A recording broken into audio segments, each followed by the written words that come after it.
विक्रम के उत्तर से प्रसन्न बैताल अपनी शर्त के अनुसार फिर उड़ा और अपनी जगह पर जाकर उसी डाल पर लटक गया। विक्रम फिर वहां पहुंचा।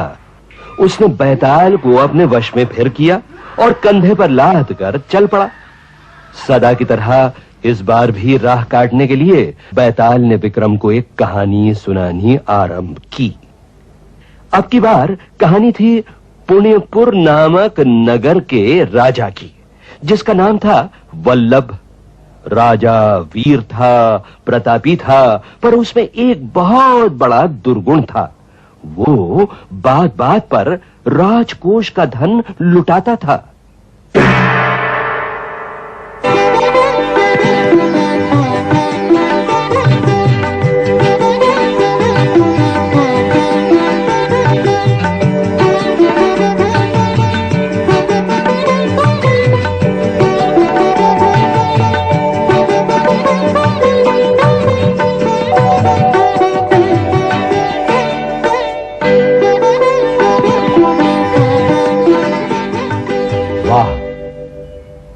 इतना बढ़िया सितार वादन तो हमने कभी नहीं सुना।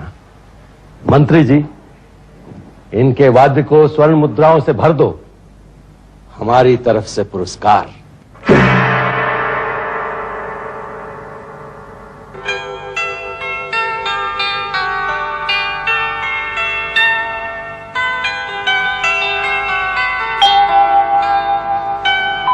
वाह वाह कलाकार महोदय, आप तो सचमुच बहुत बड़े कलाकार हैं। धन्यवाद महाराज। ऐसी प्रतिभा, इतना परिश्रम, वाह। क्या ये सब चित्र आपने हमारे लिए बनाए हैं? हाँ महाराज, मुझे आशा है कि इससे राजमहल की शोभा बढ़ेगी। राजमहल के लिए इतने सारे चित्र तो अधिक होंगे महाराज। एक या दो चित्र ही बहुत होंगे। मंत्री जी, कला का आदर करना आप नहीं जानते। यदि इन चित्रों के लिए यह महल छोटा हुआ तो हम एक नया महल बनाएंगे, लेकिन हम इन चित्रों को वापस नहीं लौटाएंगे। महाराज की जय हो। मेरा विचार तो यह है महाराज। सुनिए, आप एक तराजू लाइए और उस तराजू में इन कलाकार के तोल के बराबर इन्हें सोने की मुद्राएं हम भेंट करेंगे।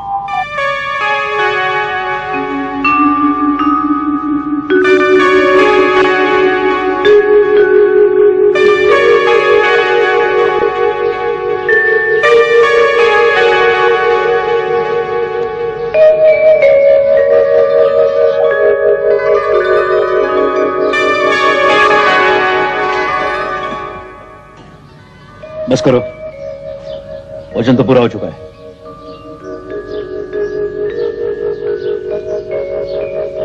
एक थैली स्वर्ण मुद्रा की और डालो।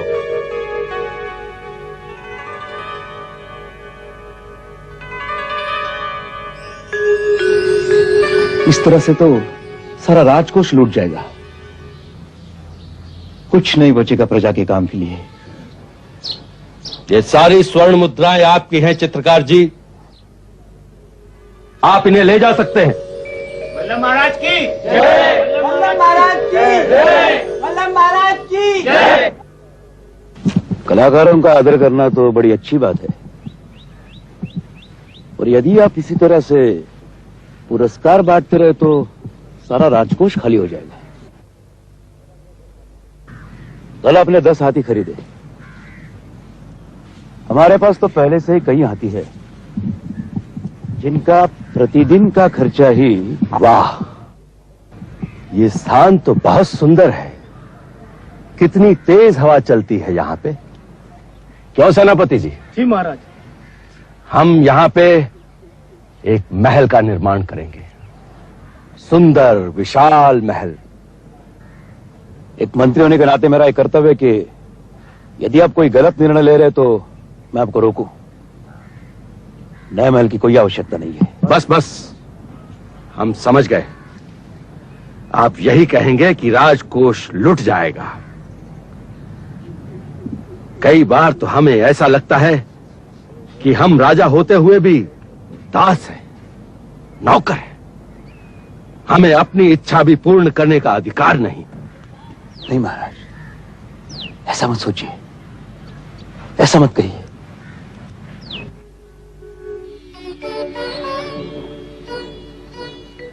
आज फिर आपको नींद नहीं आ रही। लगता है आज फिर आपको कोई चिंता है। ऐसे तो आप अपना स्वास्थ्य बिगाड़ लेंगे। क्या करूं समझ में नहीं आता। कुछ मत सोचिए, जैसे चल रहा है वैसे चलने दीजिए। नहीं, यदि मेरे मंत्री होते राज्य की आर्थिक हानि हुई तो ये अपराध मेरा है। या तो मुझे स्थिति को ठीक करना चाहिए या तो ये पद छोड़ना चाहिए। मेरी एक बात मानिएगा आप? कहो। क्यों न राजका से थोड़े दिनों के लिए छुट्टी ले ले, कहीं तीर्थ स्थान पर चलते हैं। ठीक है, हम चलेंगे।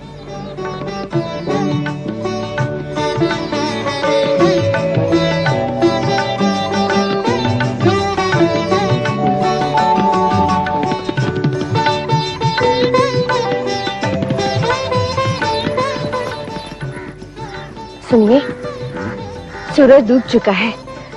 रात अधिक होने से पहले हमें इस सुनसान जगह से तीर्थ के लिए जल्दी निकल जाना चाहिए। हाँ हाँ ठीक है, और पहले ये भोजन तो करेंगे फिर निकलेंगे। जैसे आपकी इच्छा। बैठो।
ये है क्या?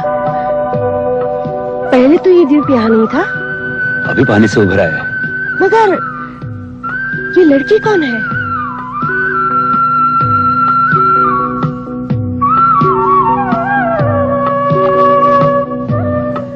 पता नहीं, सब कुछ रहस्यमय है। मुझे तुरंत राजा को सूचना देना चाहिए। तीर्थों से लौटने के बाद दे देना। नहीं, एक मंत्री के नाते मेरा कर्तव्य है कि यदि ऐसी कोई विशिष्ट घटना देखूं तो राजा को तुरंत सूचित करूं। पता नहीं राज पर कोई नई विपदा ना आ रही हो।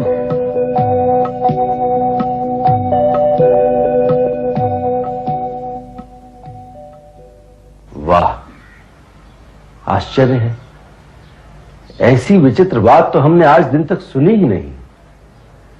हम आज इस रहस्य को अपनी आंखों से देखेंगे। कुछ सैनिकों को साथ ले जाइए।